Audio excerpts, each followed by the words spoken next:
Okay, so hi everybody. My name is Adam Howard, and this is Infrastructure as Good Code, heavily ellipsized, because really what we're going to be talking about is less sort of what is objectively good code and what are a lot of qualifiers that tend to be good code. So, with that little caveat out of the way, I am not trying to speak gospel up here. Mainly just looking at some stuff. So why is this not going forward? There. Okay. Hi. So I am an HPC Systems Administrator at the Joint Institute for Computational Sciences. That is a joint Oak Ridge UT organization that is primarily supposed to facilitate faculty having sort of a seat at both. I am, in my role there, I am the lead cluster administrator for UT's Advanced Computing Facility. So that is the academic and research cluster that UT provides to its students and researchers for educational purposes, for doing research. It also is sort of a joint effort. We have people from UT Health Science Center, ETSU, TDEC, a bunch of other people all come on board and sort of run on that system. It's the largest cluster of that is about 350 nodes currently, all traditional bare metal compute. We also provide a secure computing side for sensitive data, so not necessarily like super classified or anything like that, but sensitive, that has it's a much smaller user base that we're still getting stood up and having to solve a lot of problems there. Primarily in my day-to-day, I'm using Ansible and Python, and I'm using that for basically care and feeding deployment, full stack on all sorts of different pieces of hardware, from my compute nodes to storage resources, login nodes, infrastructure. Sometimes I'll wind up going back into the infrastructure land. Sometimes I even wind up getting pulled to do web development work on our portal because, well, we are a team of about 6 people, so it's kind of everybody does a little bit of everything. And I also publish and maintain a couple of Ansible roles and Python libraries that mainly I'm the only one who uses, but they're up there. And I am also a home labber. It is therefore I am required to both post a picture of my home lab and then be self-deprecating about this picture of my home lab. This is in my shop. It's mainly just 2 old Dells and some spare parts boxes I threw together off a Newegg. This is where the stuff I do on here is mainly run Minecraft servers for people, because don't we all? And I use it as an opportunity to play with things that I don't get a chance to do at work. I'm not the networking guy, so I stay very, very far away from our switches, but I've got an old Cisco switch that I can go and play around with, that kind of thing. So why do you care about this talk? Managing, developing, and applying configuration management code bases, it can be a significant portion of admin's effort. For me, it's like 90% of my job, the other 10% being answering emails. Okay, the other like 50% is answering emails. And these code bases actually get really big really fast. Our code base, my code base at the National Institute for Computational Sciences is at about 500 hosts, for about 100 roles of Ansible code and about 24,000 source lines of code. So that's after you take out white space and commenting, and that's just counting things like tasks, templates, defaults. So nothing. So not counting any of like the big blocks or anything like that. And then my home lab stuff, I'm only at 20 hosts, but I'm already sitting at about 4,000 lines of code just from those 20 hosts. Now, anybody who's done a lot with Ansible knows that Ansible is pretty verbose. You wind up with a lot of lines of code really quickly because it takes 6 lines of code to do one thing, but sometimes it takes you like a week to figure out those 6 lines of code. So measuring source lines to like actual effort invested is kind of not an exact science, and it doesn't really play well. And so it sort of leads to the question of how do you manage these code bases cleanly and effectively, especially if you're working in a group of people. So like I said, I've got a team of 6 people that I work with.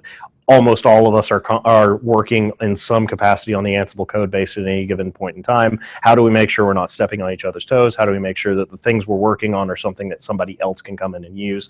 That kind of problem.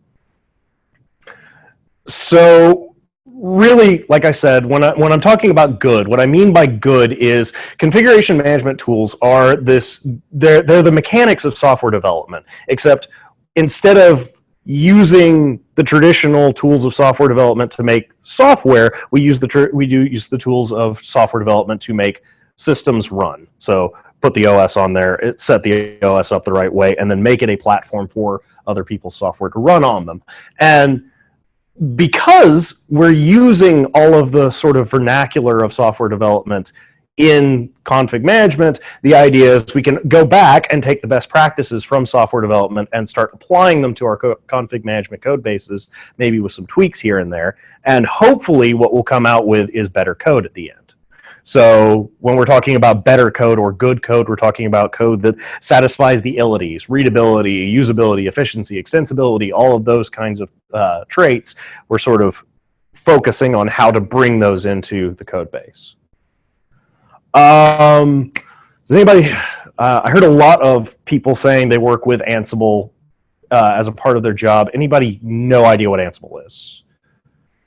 Okay, well, then quick refresher, it's an agentless config management tool. So instead of having something like Puppet where it's pulling the configs, it's very much a push. In my case, it's basically on demand. I apply when the config management goes out because I'm working with clusters, and users really don't like it when the server they're running their jobs on, their scientific codes on, reconfigures itself out from under the middle of the job. And your code is actually just sort of YAML files that you're sort of piecing together. And if you've ever tried to do any kind of complex logic in it, you get frustrated with the fact that it's just YAML real quick. Generally speaking, you have it's all organized into playbooks that sequentially apply tasks and groups of tasks called roles to hosts and groups of hosts, and they derive facts. They pull in host vars and group vars from static files. They pull things out of they can gather information out of like your cloud provider, things like that. In this case, since I'm going to be talking Ansible, I would hope that this has some like cross applicability to other configuration management systems, but I know Ansible. I'm going to speak in the vernacular of Ansible. If you need me to stop and say, okay, well, what does that mean in Puppet language? I will do my best to try and work with you to get there. And this is just sort of an example. You have a playbook, you have a group of hosts, and then for all of the local OS hosts, we're going to apply this set of roles, so on and so forth. This is pulled out of my home lab stuff. So our first ility is not an ility, it's documentation. Documentation. Document everything you do. We were talking earlier about institutional knowledge being a problem. If it's up in your head, it's useless to everybody. It might even be useless to you because you might not come back to it for 6 months. Always include a README or a wiki article if you happen to have a wiki. If you have a GitLab server, GitLab gives you wikis for free just on every one of your projects. Just use the things, they're great. At the least, though, you should drop a README or a README page on the project as a whole, each of the major functional components like playbooks and things like that, and each role or module in the thing, you should include a basic README that says, what the heck are you? You should generally aim to answer these questions. What does it do? What doesn't it do? How do I use it? And are there any features or functionalities I should know about? So specifically with things like, what does it do? I have an Nginx server role. Okay, that probably configures an Nginx server, but what doesn't it do? Well, it doesn't do. It does do the SSL key management. It doesn't do it if you don't want to use Let's Encrypt. That kind of thing. And then another example of a doesn't do is I have a role for setting up, is anyone familiar with Duo multi-factor authentication? The UTK person groans. Yeah, so Duo is a sort of, it's a pretty nice multi-factor authentication tool that is sort of hard to integrate into things. So I have an Ansible role that builds out a PAM stack for integrating a system with Duo, but it doesn't actually hook that Duo PAM stack into any other modules. It just makes the PAM stack and says, okay, well, now you want it to tie into SSH, go set up the SSH PAM stack to actually point at this thing. So that's a doesn't do example. How do I use it? How do I run the stupid thing? Examples. Keep examples of things like here, like in this case, keep an example playbooks inside of your documentation. Keep examples of how you set variables, things like that. And then if there's anything weird and funky it does, so that Nginx role, I have an Nginx role that's got Let's Encrypt buried in it that will go ahead and set up certificates and renew them for you automatically if you just don't want to deal with it. Because I just don't want to deal with it. So this is my example README. This is my template. It just sits in the root of my project, and whenever I make a new role, I just copy this in there and fill out the information. Just real simple. What's the name of the role? What's it do?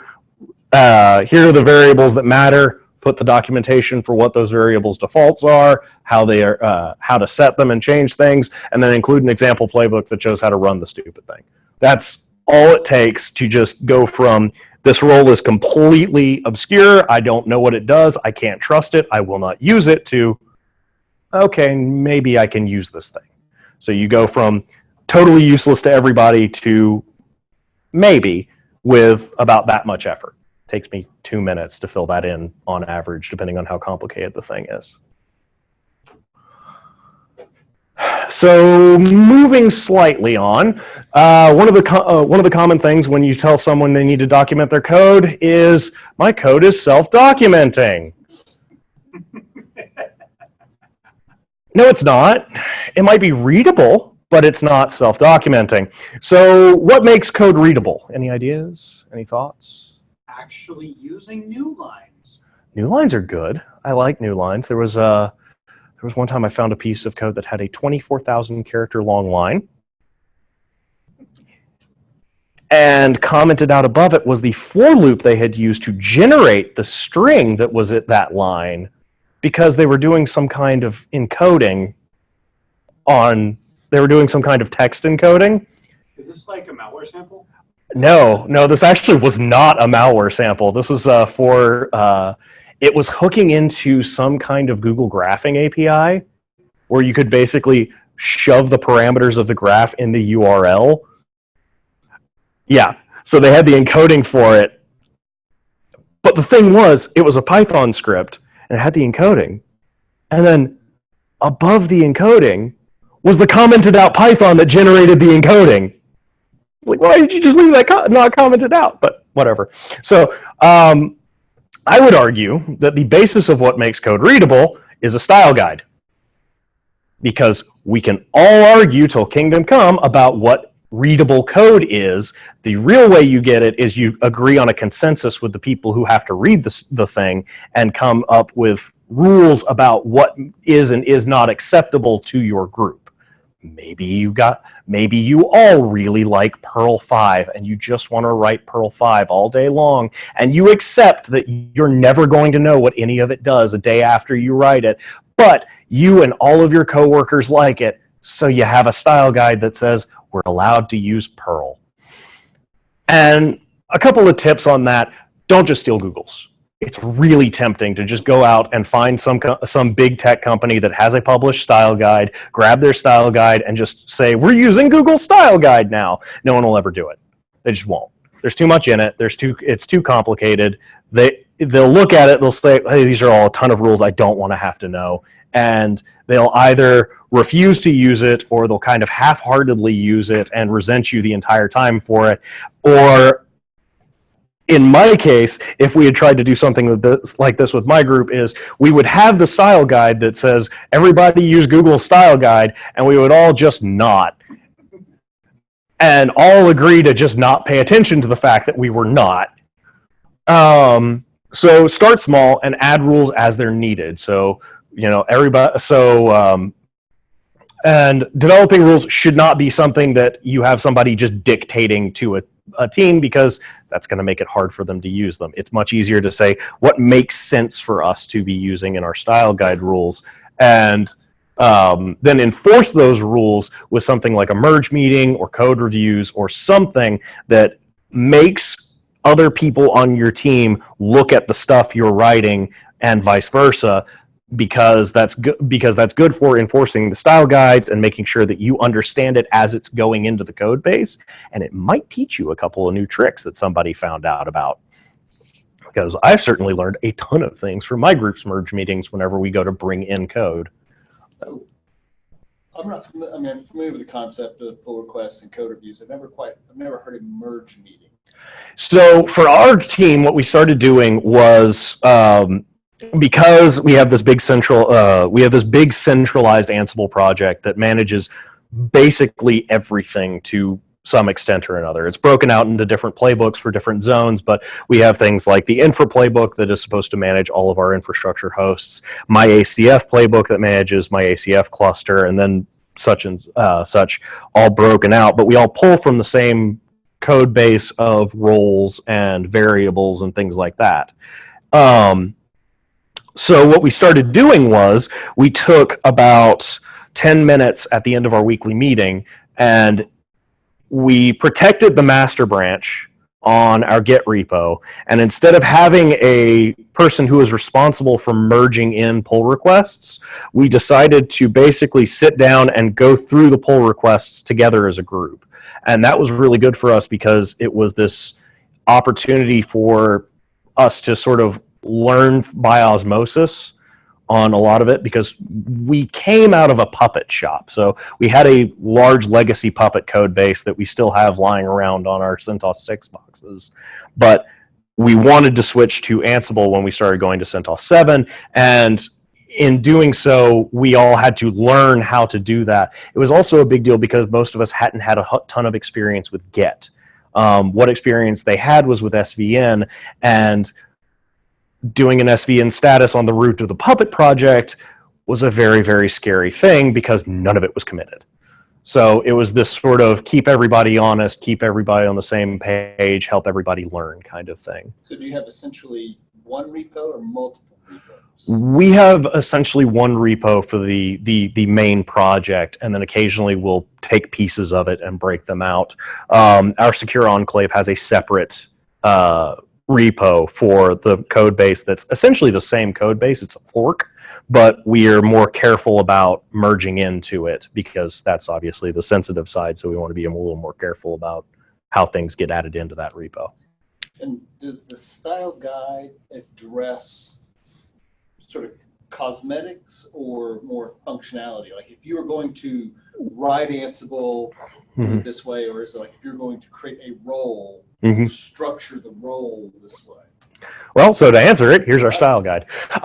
So some of them are cosmetics, prefer capitalized group names to lowercase group names. So basically, our servers generally have a lowercase name, our groups have uppercase names. That's good to make sure they never clash. It got real bad when we had a GitLab group and a GitLab host, and precedents got scary. So that would be more of a cosmetic thing, right? Then we have things like, okay, and then we have how should you organize your playbooks, how should you tag roles, and then we have more sort of the, okay, you're going to go make a role. A role should be responsible for configuring a single service or a set of tightly coupled services. If a service could be used independent of others in a role, it should probably get its own. So that's more of the sort of functional guideline that we found useful to say sort of, you're doing a little bit too much there with that one stack, or you configure Munge in this role that does a whole bunch of other stuff, and I don't need that other stuff, I just want Munge. Could we pull Munge out into its own role kind of thing? And then, things like, okay, write them with reusability in mind, configure them via variables. I don't want to have to go read your role logic to be able to add a host to DHCP kind of thing. Of just, I want to throw it in DHCP and I don't want to have to know how you accomplish that behind the scenes. I just want to add an entry to a list. And then again, more cosmetic things. And this is up on our GitLab. It's an internal GitLab that we run, and it evolves over time. So we all agreed on most of this set, and as people go, I found a problem, we add to and edit it as needed. So then moving on from readability, we start getting into, okay, well now other people can read it, how do other people use it? So always assume that someone who isn't you is going to need to use the code you write at some point in time. Even if it's a script you just wrote in like 5 seconds to do some text processing in your home area on a thing that is never going to get out, always assume someone else is going to see it, someone else is going to need to use it, and that person might be you, because future you hasn't thought about that neat trick you used 6 months ago, and they're going to be really mad at you when they're trying to figure out what it does, and it broke. And also, very frequently, the world will be on fire while they are trying to figure it out, so they're not going to be the most patient of people, which means you're going to get a phone call while you're trying to sit on a beach somewhere and say, hey, the entire center had a power outage and I can't get the cluster back online. You have to fix it now. I'd really rather not. I'd really rather continue being on my vacation, thanks. So we want to sort of go for code that other people can see, other people can maintain, add to over time. You want to reduce your own, does anybody else use bus factor? So your bus factor is a measure of, if you were to walk out the door and get hit by a bus tomorrow, how much trouble would the rest of your team be in? And generally speaking, my group tries to maintain a low bus factor. It doesn't work because there's 6 of us, so, and there's way more than 6 people's worth of work, so that, you wind up being pretty, I've always heard that in the reverse, right? The project's bus factor is 1. If that one person gets hit by a bus and nobody else can do anything, right? In your case, you want a bus factor of 6. You want a large bus factor. Yes. But take out all 6 before we Yep. can't function. Yep. There, natural disaster, comet strike on Oak Ridge National Lab before we are absolutely out of the ability to do work.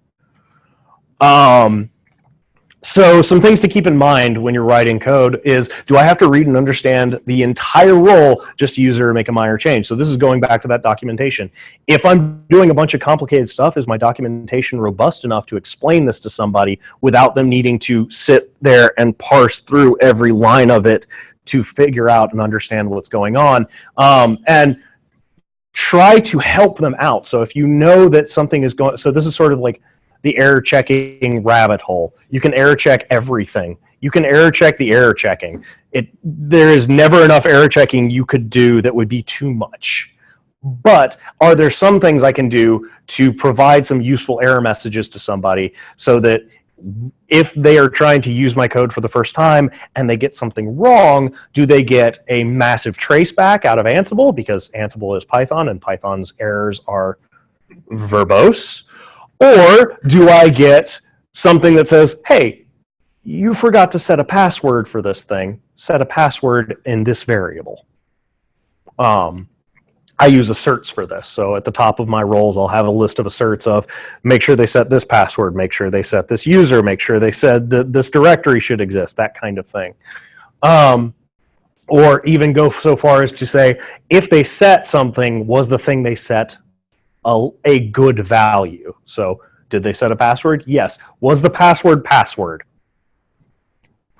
And then if I start from a clone of the code base and a freshly installed host that I'm trying to run it against, how many extra steps are there to apply? So this is the idea of how much hand touch did I do when I was writing this code versus, okay, I want to do it again now. So I am a cluster admin. That means that nothing I do is ever done once.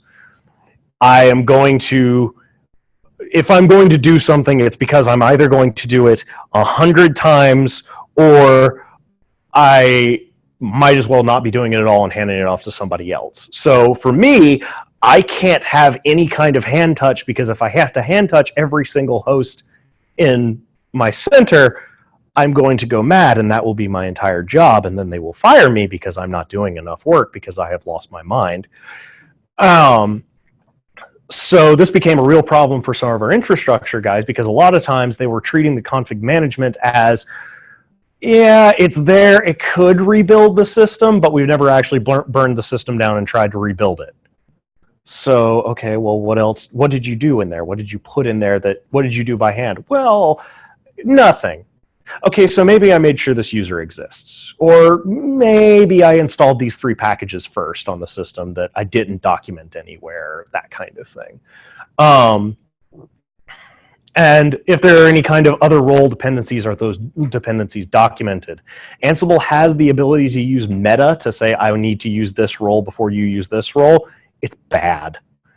The way meta works in Ansible is essentially, if you have, say, some role that configures the firewall, and it is made dependent on the interface configurations, and then you've got something else that sets up, I don't know, sets up like a NAT point or something like that for hosts, and it also it requires the network configuration role to be run. It just runs the network configuration role twice. It's baffling to me that that's the way they decided to handle it, but basically, to ensure that preconditions are met, it just runs it as many times as someone asks them to.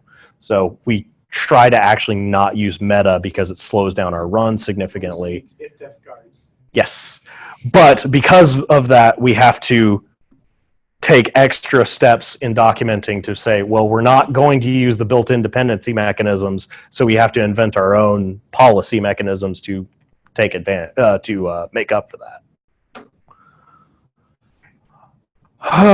This one got a big cringe when I gave this talk as a brown bag. Is it safe for the code to be run multiple times? If I go to the root of our production code base and do a run all against all hosts in the center without turning on check mode first, how many people went, when I gave this as a brown bag? All of them did.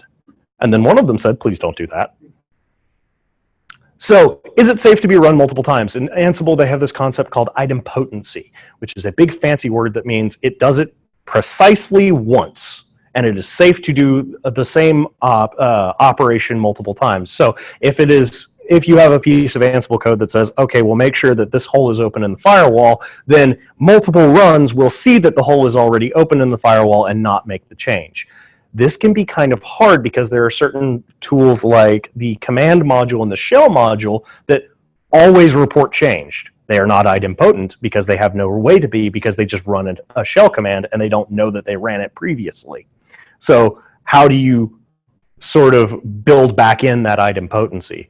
I've got some really hacky ways to do it that I'll get into when I'm not being recorded, but there are ways to do it. Have you tested it in the various modes in which it will run and verify that it works as expected? So Ansible has the concept of a check mode.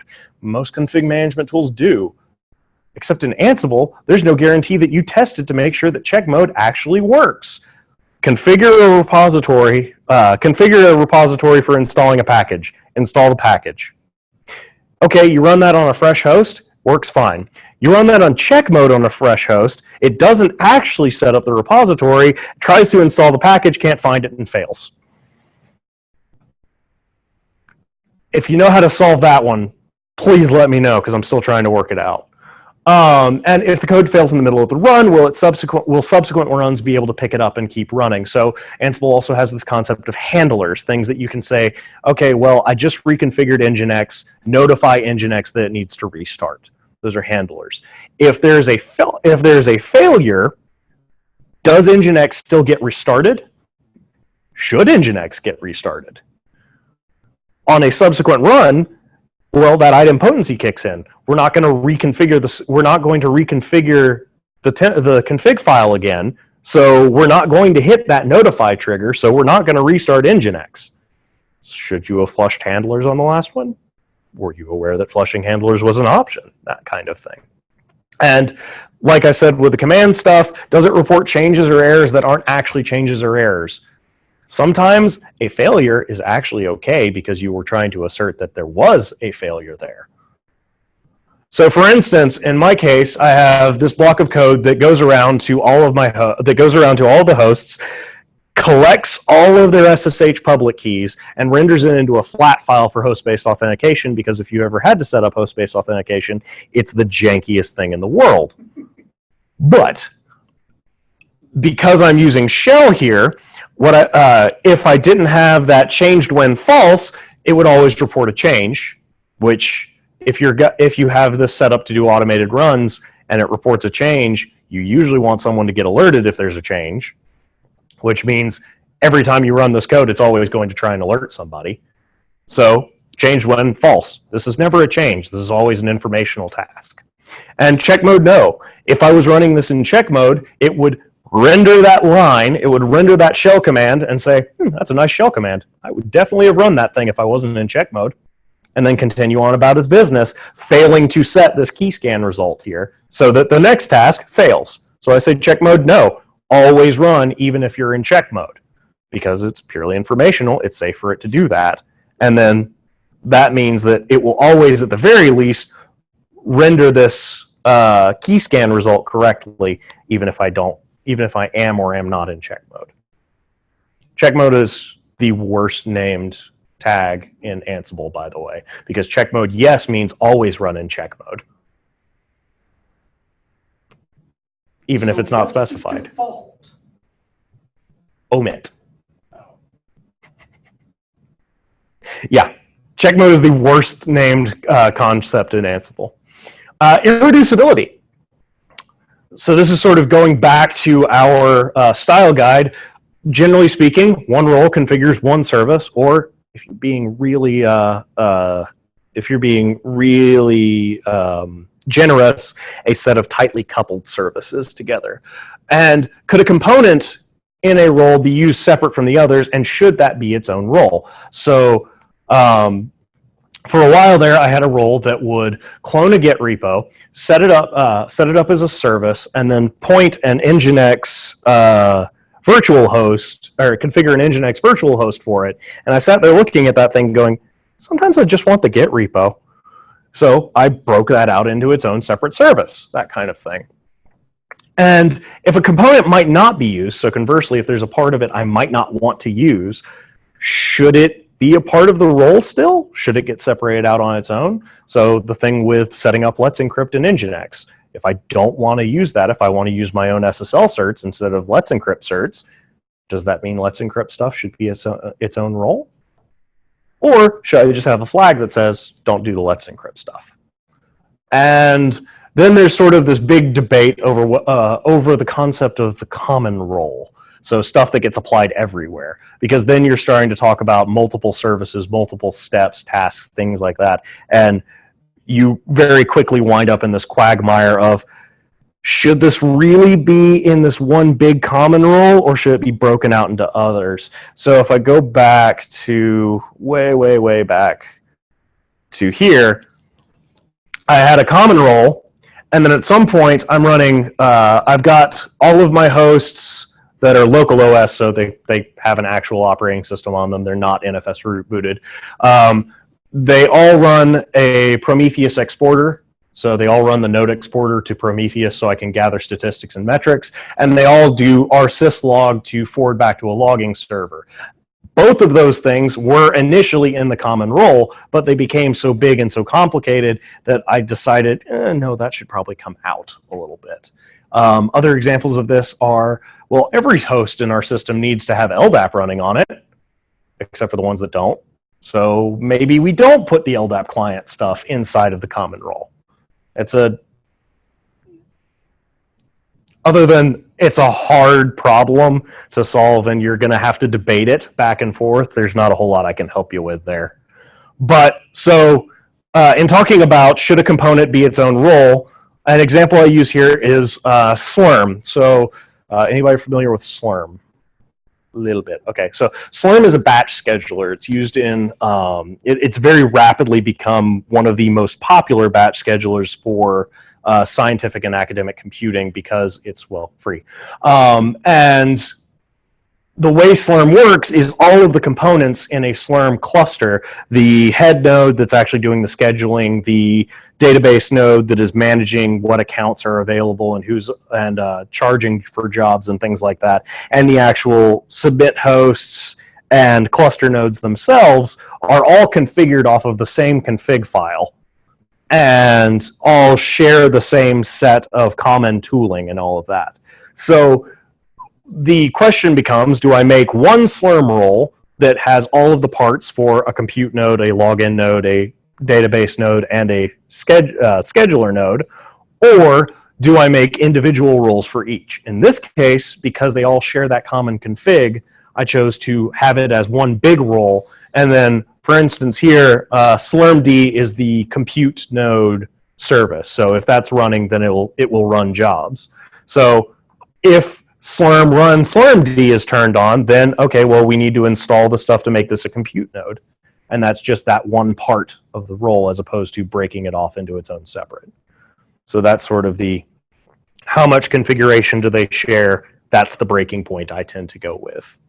So that's why there's an rsyslog role, because the rsyslog stuff can be the same for both I'm forwarding to a central server and I am that server I'm forwarding to, because they share a config, and really the only difference is whether or not one is listening for incoming traffic. And then this is my use of the common role. So where I break this down is if I've got miscellaneous stuff that doesn't quite fit into a role. Like if I've got a development box and I just want to have Python installed on Python 3 installed on it, I don't want a role called Python 3 that literally installs one package. That's a little overkill. So I have things like this where I can figure out miscellaneous services, can figure out miscellaneous firewall rules, do things like set the host's host name, that kind of stuff inside of my common role. And then anything that's more complicated than a miscellaneous sort of gets shipped out into its own stuff. Next up is extensibility. So this is sort of this was a problem we run into a lot when I was saying, like, people would go in, write the config management after the fact. So they would go write the puppet after they'd already set up the service.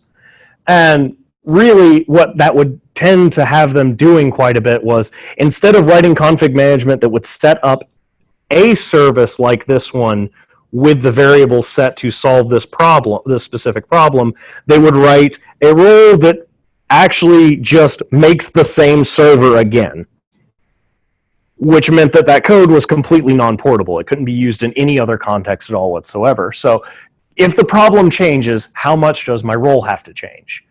And that's sort of, if I have to add more hosts to this DHCP role, how do I do that?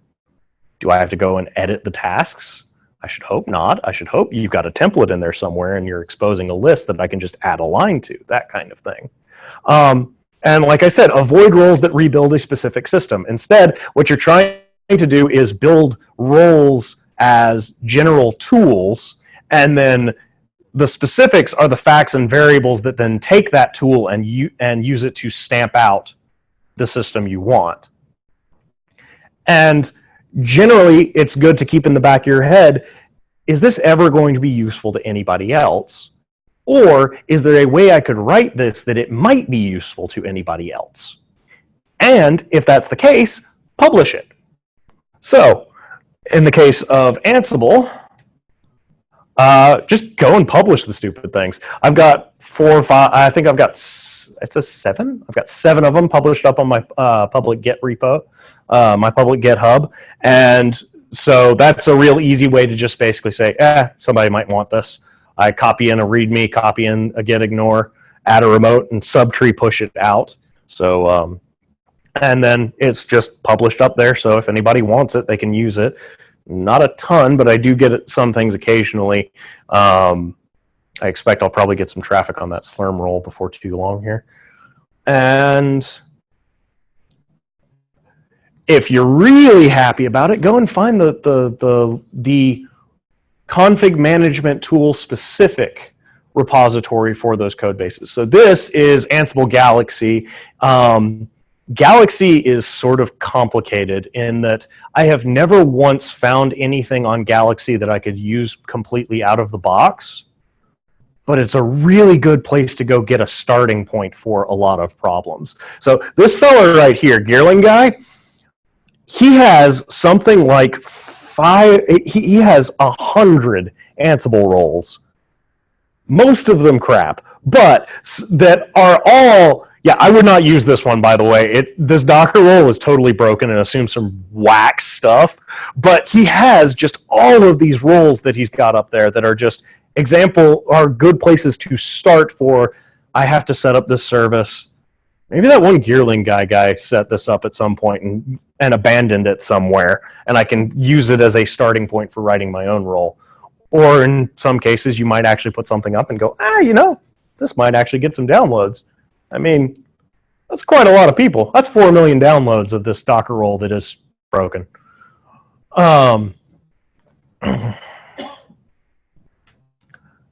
And finally, efficiency. So how long does a full run take for one host?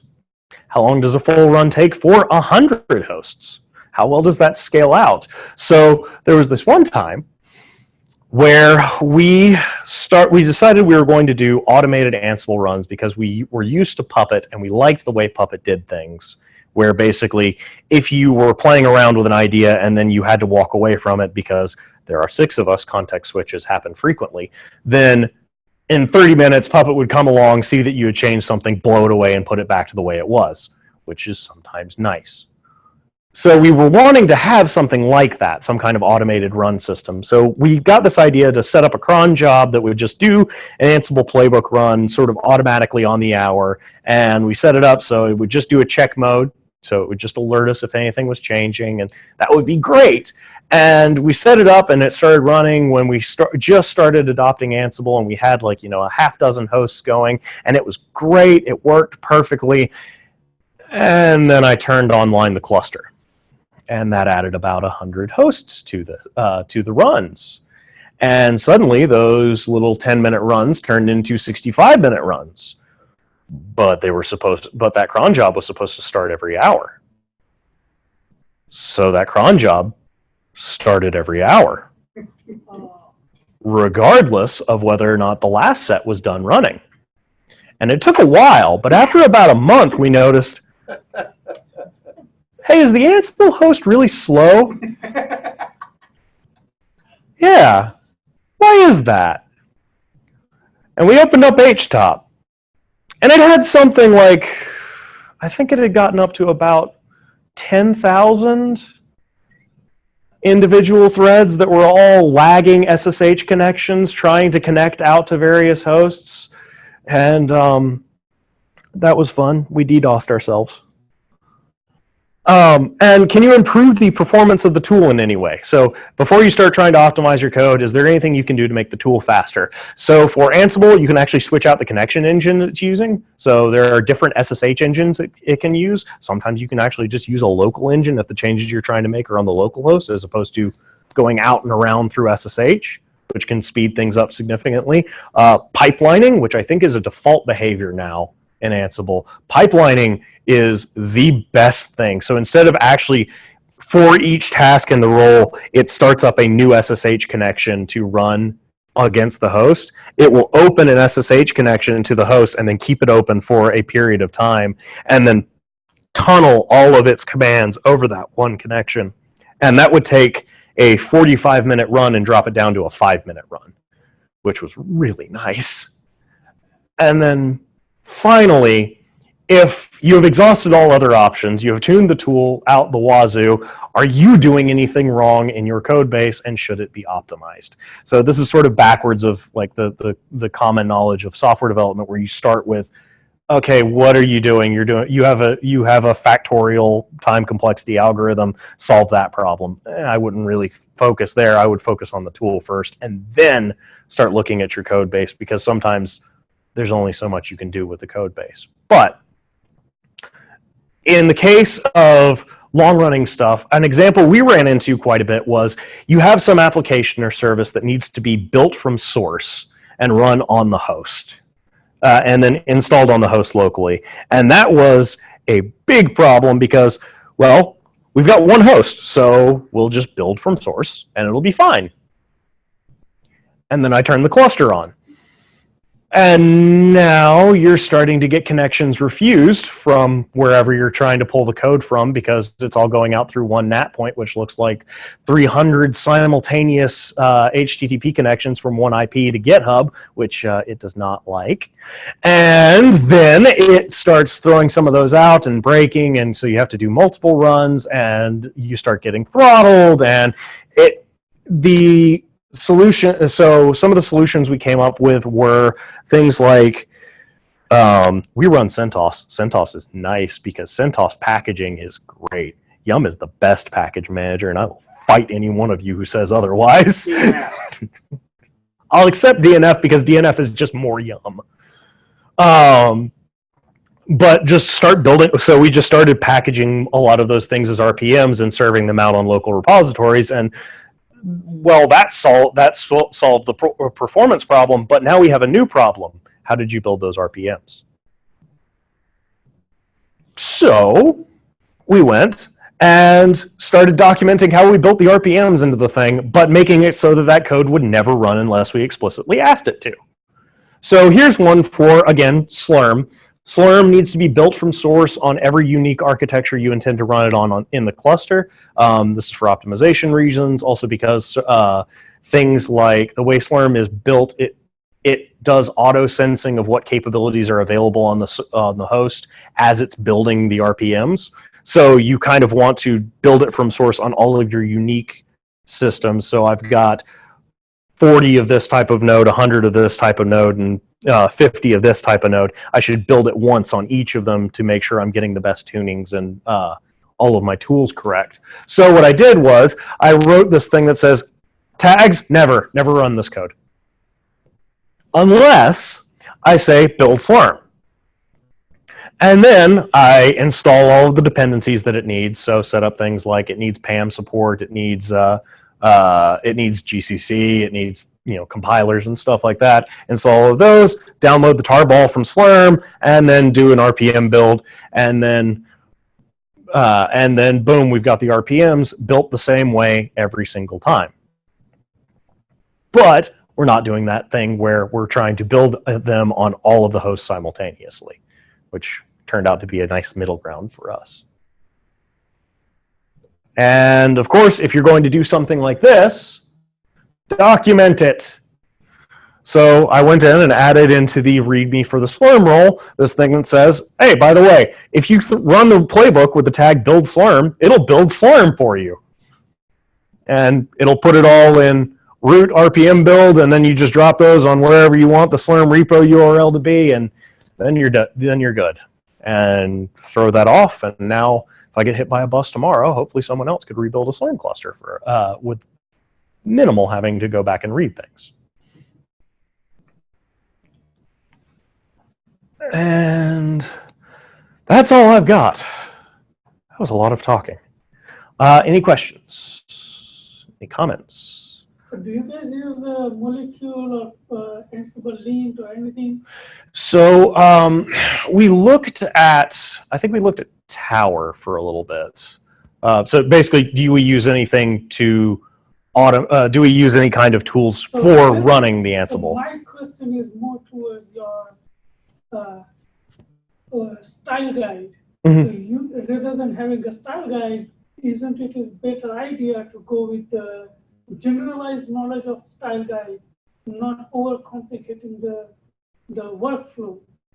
Because when you create custom workflow, it creates the difference in a generally available workforce for the expertise, and you create your own expertise. So you spend a branch there.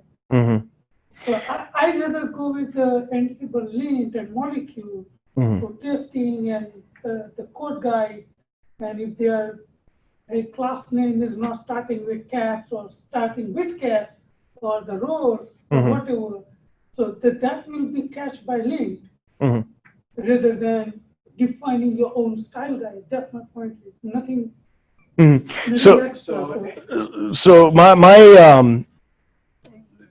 one, again, the problem we run into is if you enforce something like a linter, then sometimes people just won't use the stupid thing, and that is a lot of times it'll get the excuse of, well, I had to solve the problem right now because the world was on fire. And the other thing is Python has this debate quite a bit, where Python has PEP 8, which is Python's style guide.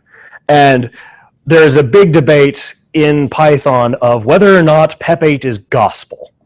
So should we actually follow the 80 character rule all of the time? Doesn't it sometimes make the code less readable if we force a bunch of breaks in there because we got to 81 characters, kinds of things like that? I find that the linter can help if you have a lot of syntactic rules. A linter is a very good way of going about things. But for us, our rules for our style was less syntactic and more semantic. And semantic rules are things that need to be, in my experience, a little more flexible, a little more open to, yeah, but in this case, we don't really want to do it like that kind of thing.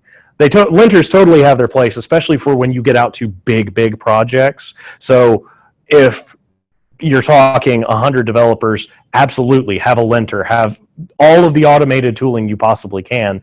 In our case, we're sitting around and once a week we're all looking at each other's code, and if something is really bad, we just say, don't do that. And that's good enough for our use case. But no, absolutely, in big cases, obviously, results may vary based on scale. We also went into weird things. Well, Ansible does have a style guide. There's a lot of things in it that are left up to interpretation. No, that's, I totally get it. Man. My general idea of having things like, okay, let me give you the example. So when I moved from Ansible and Share to Puppet in here, so my job dictates what tool I work in. I have no, so I don't like the people who hate the tool. Period. This tool is to help you. How you leverage is your ability to interpret the tool to the system or automation. So, personally, when I moved there, I have been dictated by my mentor, and they guided me to use Puppet, and I said, like, okay, let's use Puppet. So I learned it, and then so in my 5-year journey in Oak Ridge started from like not having anything to automate to fully automated system right now. So what I created was I used the Git submodule to create the submodule, and I offloaded the workload to the developer, which is getting linted and which is getting spec tested. So people are afraid to break stuff, but it's not going to be promoted to the development environment until they fix it. So spec test I run is it run inside the Docker and it actually builds the system. Mm-hmm. So what I would say there is workload for you, but it is 3 times for me. Mm-hmm. So I can devote my time somewhere rather than sitting there to debate why he should have this. Mm-hmm. And so what I would say there is that's sort of going back to my point about scale of really when you start scaling out projects, and what you're talking about there is delegating trust more than anything else. Of I do not have time to audit all of the code coming in.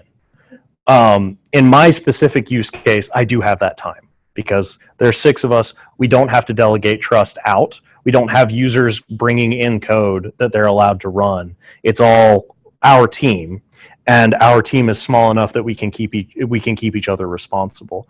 But again, but you do have a good point that when you start getting into these cases where I need to be able to delegate trust because I'm going to let my users configure some aspect of the system for me, or I need to be able to delegate trust because I have a massive open source project with, hundreds, if not thousands of developers submitting pull requests, and there is no feasible way for me to do all of the auditing for those things, then yes, you do need those tools like that and things like just having a handwritten style guide. While they could still be useful for somebody as they're trying to get into it, so like having a contributing guidelines document or something like that, the automated tools become necessities as you scale out. I would say that there's an art to it. Like, it's not a science, it's not one size fits all. Different people are going to have different requirements, and you just kind of have to figure out, what works for you. Yeah. And everything has exceptions. Mhm. For That's instance, true. Nothing goes without exception. imagine if I added to your spec that I'm now using BCC to verify that certain configuration, that say I'm using BCC to peek in memory of Java processes during spec tests. Well, I can't do that in a container because the kernel headers that I've installed in the container probably don't match the kernel that's actually running. And not only that, kernels can't touch BCC anyways. That's where it's going to fail, right? Yeah, Mhm. if the test will ever work. That's exactly the point. Is like that's what you There are identify using spec. situations where you have to. But I totally get your point. Like, Mhm. it's not like a one knife going to work out. Yeah. And that's why they have like a 10 knife set Mhm. they are selling, right? This is starting to sound like oh God, what's his name? Oh, well, I'm not going to make the reference. I can't remember the No, guy's name. you're good. Anything else? Anybody want to throw me through the window or anything like that? Or? You're good. Thank you, Adam. All right. Thank you very much.